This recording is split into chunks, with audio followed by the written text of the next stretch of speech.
दोस्तों। बीजेपी और आरएसएस की तनातनी की तमाम खबरों के बीच अब एक बड़ी खबर ये आ गई है कि अब जो 2027 का उत्तर प्रदेश का चुनाव आने वाला है, उसकी बागडोर आरएसएस सिर्फ और सिर्फ अपने हाथों में रखेगी। और गुजरात लॉबी ने जो नुकसान किया है, उसकी भरपाई कैसे होगी, उसका भी सोल्यूशन निकल गया है। दोस्तों, अभी बीजेपी और आरएसएस के बीच एक मीटिंग हुई। उस मीटिंग में बहुत सारे मैसेजेस तय हुए और बहुत सारे मुद्दे तय हुए, जिसकी पूरी कमान आरएसएस के हाथ में थी। एक बात और लगभग लगभग तय हो गई है कि 27 का चुनाव योगी आदित्यनाथ के नेतृत्व में ही लड़ा जाएगा।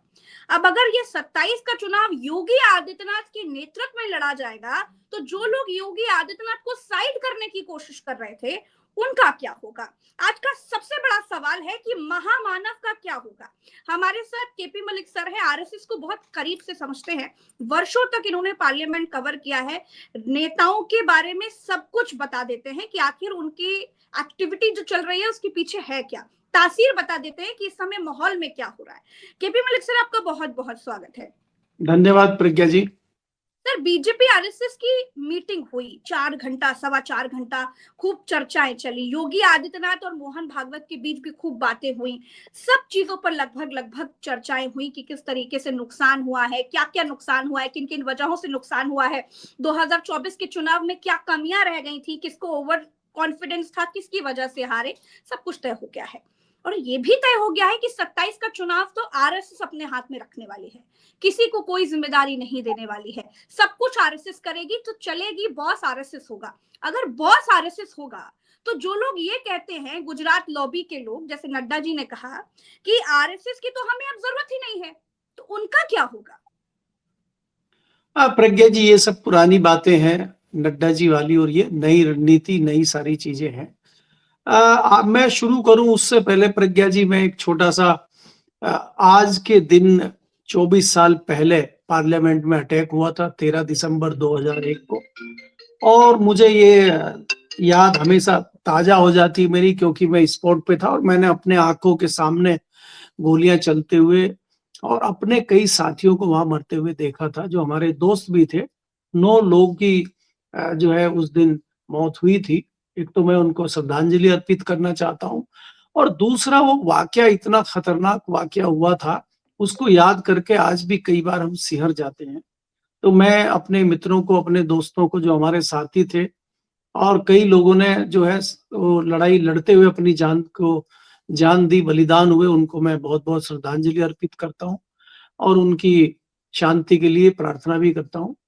क्योंकि ये बहुत बड़ा वाकया पार्लियामेंट पे हुआ था, और पार्लियामेंट में तमाम राजनीति चलती है। आज भी खाली रस्म अदायगी पार्लियामेंट में हुई है, वही हो रही है उसके बाद।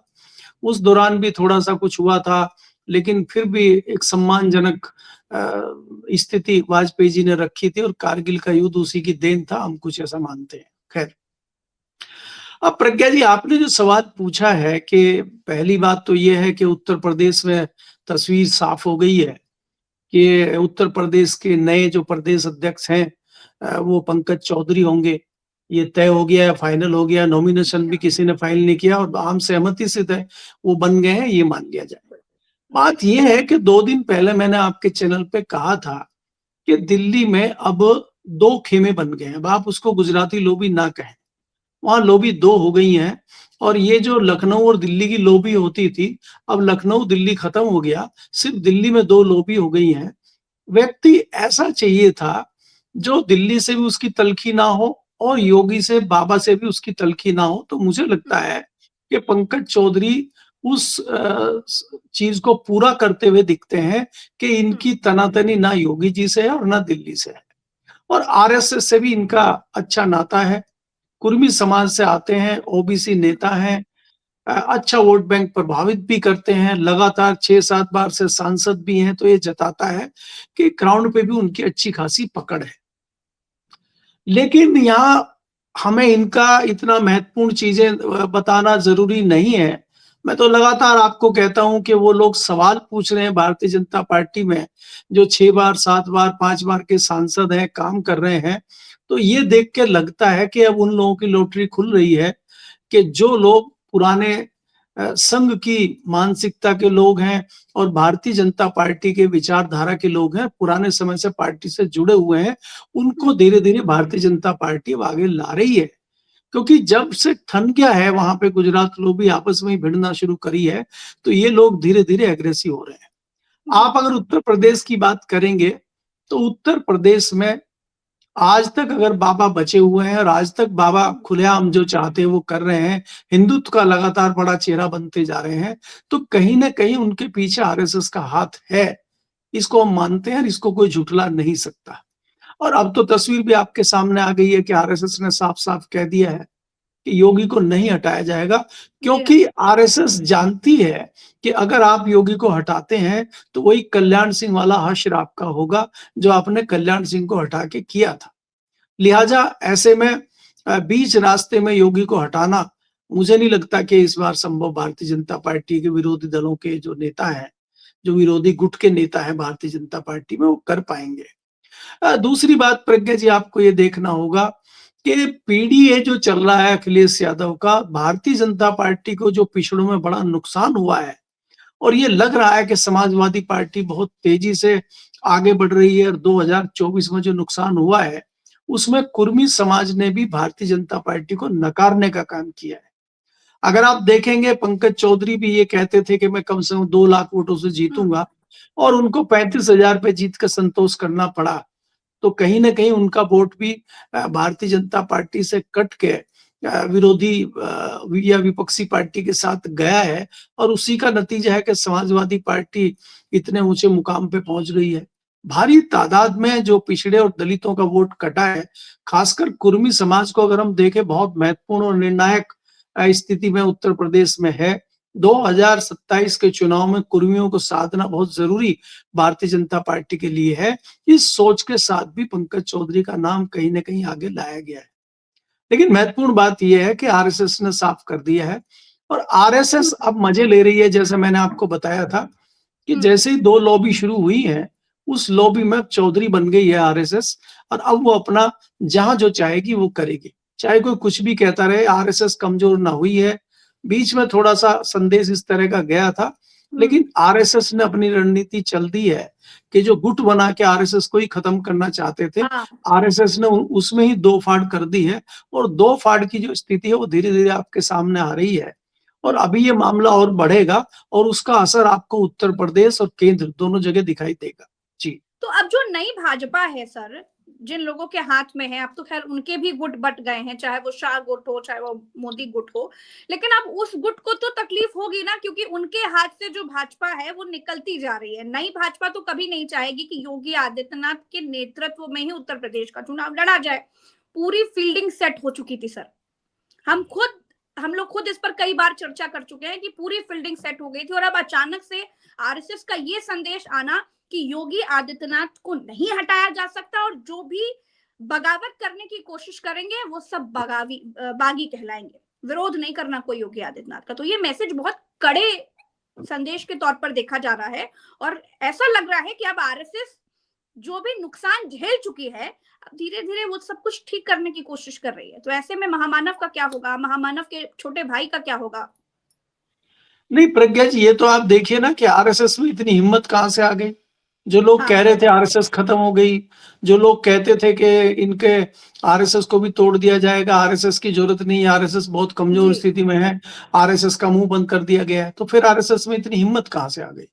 ये जताता है कि आरएसएस कभी खत्म नहीं हुई थी और आरएसएस आज भी उसी मुकाम पे है। आरएसएस को जो इतना ये हिम्मत मिल रही है, आरएसएस को जो इतनी शक्ति मिल रही है, कहीं ना कहीं जो गुजरात लॉबी कमजोर हो रही है उसकी ताकत कहीं ना कहीं संघ को मिल रही है और संघ इसीलिए एग्रेसिव है।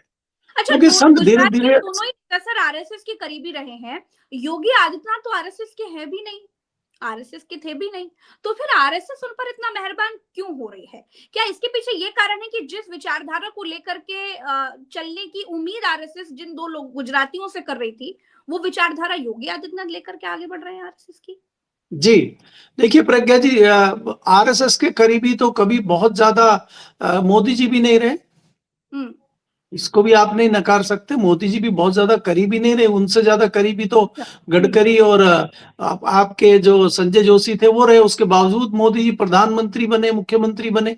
तो ये करीब होना आरएसएस के जरूरी नहीं है। आरएसएस के लिए ये जरूरी है कि आरएसएस का जो एजेंडा है, आरएसएस की जो लेगेसी है, उसको कौन आगे बढ़ाता है।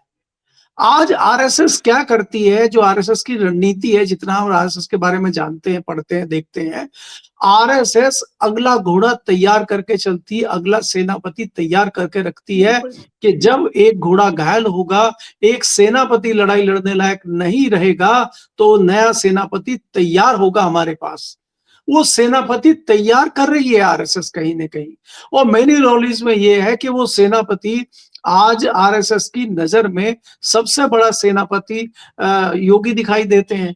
क्योंकि आज आप कहें ना कहें या माने ना माने, कुछ लोगों के मतभेद हो सकते हैं, इसमें कोई दो राय नहीं है कि हिंदुत्व का चेहरा योगी जो है, आज मोदी से भी ज्यादा हिंदुत्व का चेहरा अगर कोई है भारतीय जनता पार्टी में तो वो योगी है। तो भारतीय जनता पार्टी बिना हिंदुत्व के नहीं चल सकती, भारतीय जनता पार्टी बिना हिंदू मुस्लिम के नहीं चल सकती। इसलिए हमें कट्टर हिंदुत्व का चेहरा चाहिए।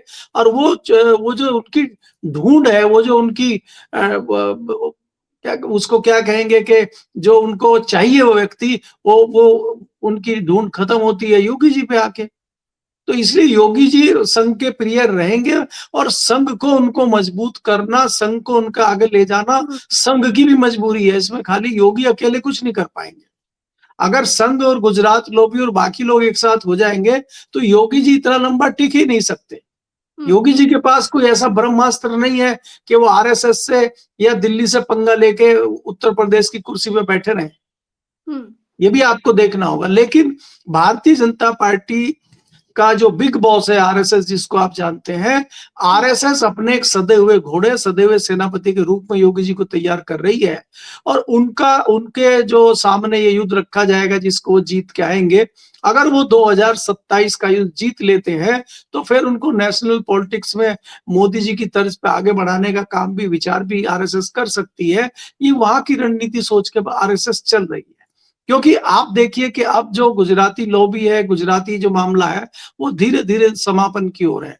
वो लंबा चलेगा नहीं। अब आप जितना भी कहें, उनका जो समय था वो पूरा हो चुका है। बहुत अच्छे रिजल्ट आरएसएस के जो एजेंडे थे, आरएसएस के जो काम थे, आरएसएस ने जो सोचा था, वो सारे उन पे खरे उतरे हैं मोदी जी। और मोदी जी ने सारे एजेंडे आरएसएस के लागू किए हैं। जो इन्होंने उम्मीद और अपेक्षाएं उनसे की थी, उस पे वो खरे उतरे हैं।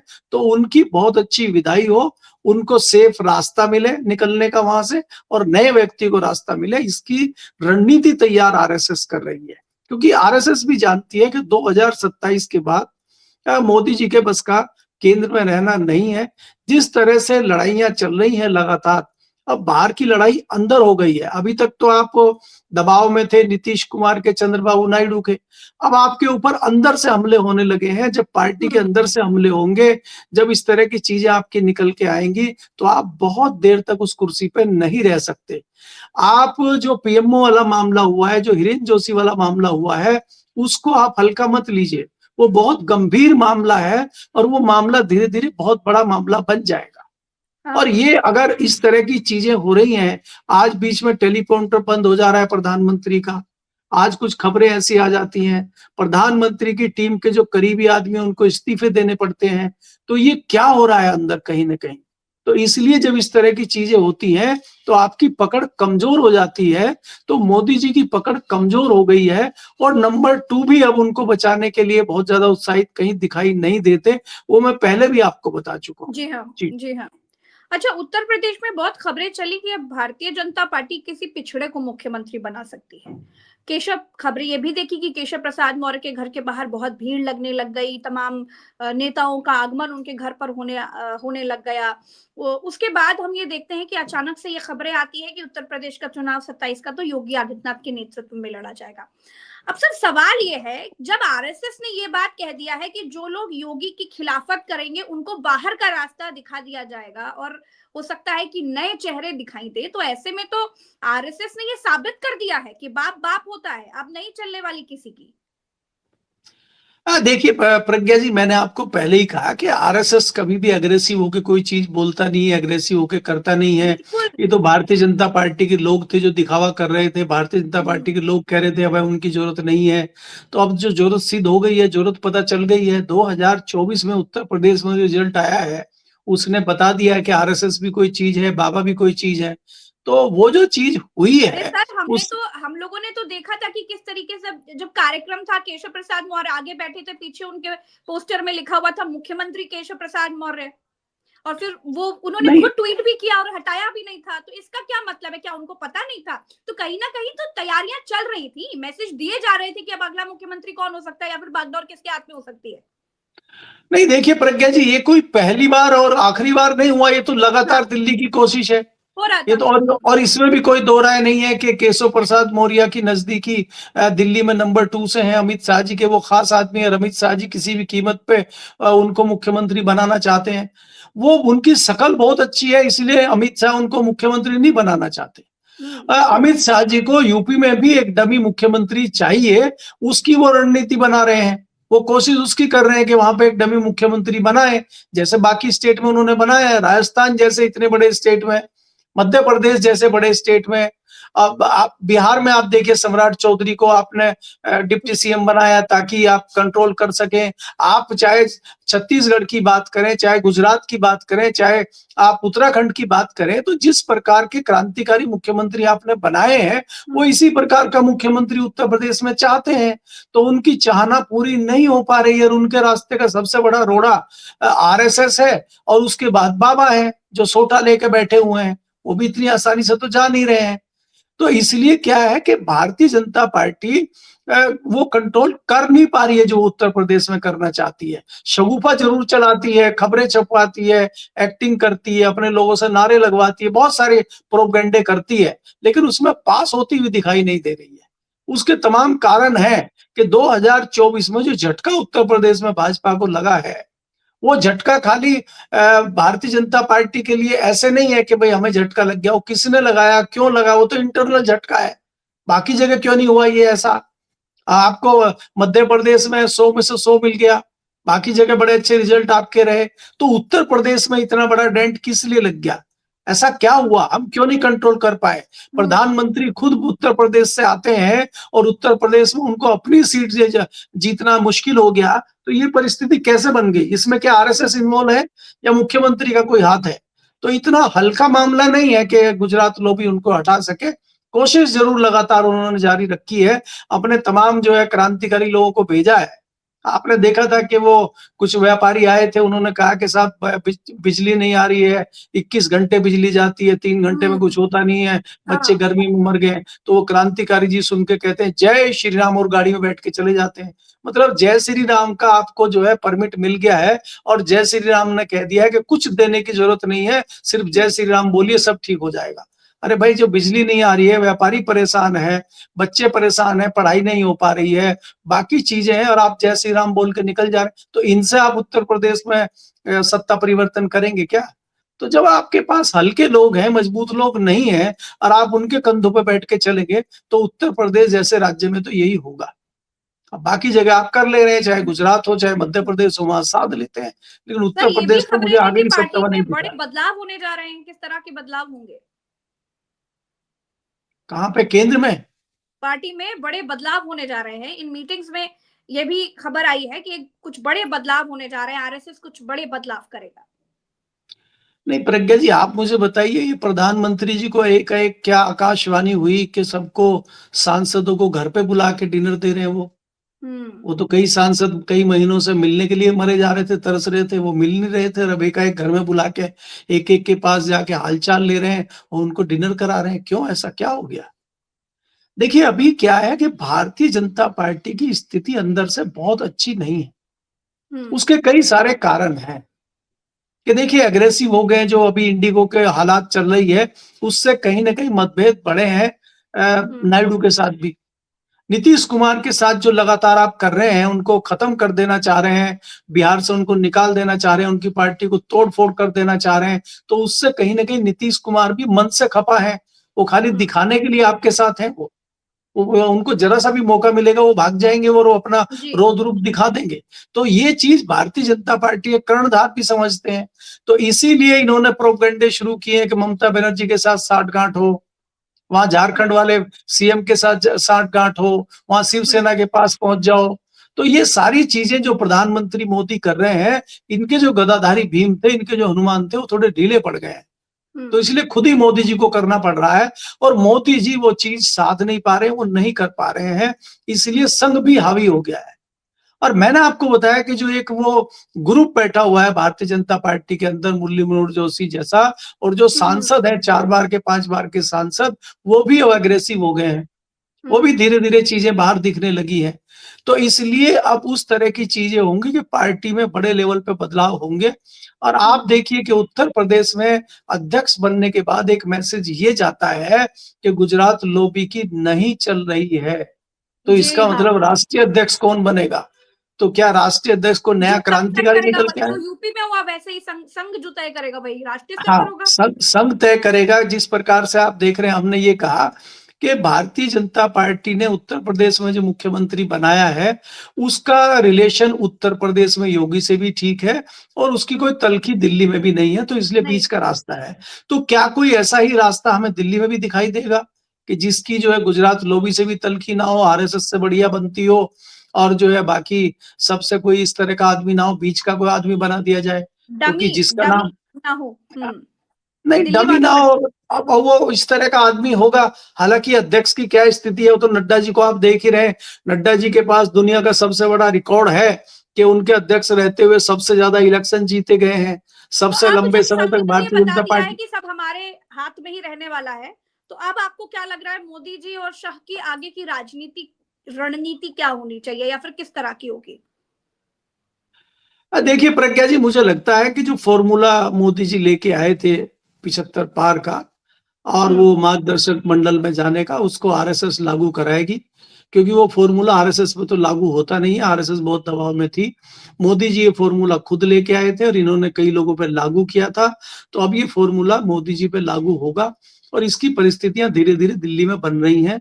और जो योगी जी के खासम खास लोग होते थे, वो भी दूसरे पाले में चले गए हैं और वो भी ये कहते हैं कि ये तो वायदा इनको निभाना ही चाहिए। तो आज हम्म मुझे मोदी जी बहुत कमजोर नजर आ रहे हैं इस मामले में, क्योंकि ये किसी के खिलाफ मामला नहीं है और ये भारतीय जनता पार्टी के अंदर से आ रहा है। कोई कांग्रेस तो इस मुद्दे को उठा नहीं रही है, बिल्कुल। समाजवादी तो आंदोलन कर नहीं रही इस मामले को लेके। ये तो पार्टी के अंदर से ही आपके खिलाफ चीजें आने लगी हैं और आप इस स्थिति में नहीं है कि आप बने रहें, दादागिरी चलाएं या इस तरह की चीजें करें। वो परिस्थिति आज दिखाई नहीं दे रही। तो इसलिए मोदी जी मुझे कमजोर दिख रहे हैं और इसीलिए आपको दिखेगा कि इस पार्लियामेंट सेशन के बाद आपको एक बड़ा बदलाव दिल्ली में दिखेगा। मैं लगातार आपको कह रहा हूं जी। बिल्कुल बिल्कुल, आरएसएस के इस रवैये के बाद और इतने मजबूत संकेतों और संदेशों के बाद तो ये साफ दिख रहा है कि बड़े बदलाव जरूर होने जा रहे हैं और ये बड़े बदलाव बहुत अचंभित करेंगे। खैर, हम और आप यहाँ पर बैठकर देखेंगे कि आगे की राजनीति क्या कुछ है। फिलहाल के लिए इतना ही। चैनल को दोस्तों सब्सक्राइब कीजिएगा, वीडियो को शेयर कीजिएगा। इस पूरी खबर पर आपकी क्या राय है हमें कमेंट पे जरूर बताइएगा।